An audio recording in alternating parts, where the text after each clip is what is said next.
नमस्कार मित्रांनो, तर आजची आपली रेसिपी आहे तुरीच्या दाण्याची चटणी। तर इथे मी तुरीचे दाणे घेतलेले आहेत सोलून।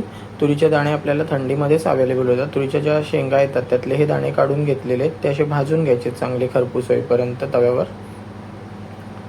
थोडे थंड करत ठेवायचे मिनिटभर। त्यानंतर लसूण आणि हिरवी मिरची बारीक चिरलेली त्याच तव्यामध्ये भाजून घ्यायचे चांगले खरपूस होईपर्यंत झाकण ठेवून। तुरीचे दाणे थंड झाले की आपण ते थोडे कुटून घ्यायचे जाडसर असे। त्यानंतर जी भाजलेली मिरची आणि लसूण आहे त्याचाही आपल्याला ठेचा करून घ्यायचा आहे खलबत्त्यात कुटून।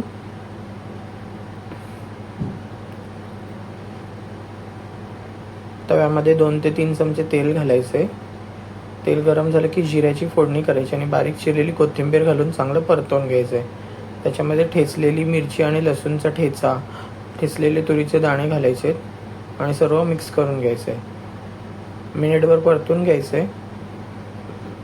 मीठ घालून मिक्स करून घ्यायचे आणि झाकण ठेवून वाफवून घ्यायचे 5 मिनिटं। तयार आहे आपली तुरीच्या दाण्याची चटणी। अशाच नवीन रेसिपीसाठी चॅनल लाईक, शेअर आणि सबस्क्राईब करा।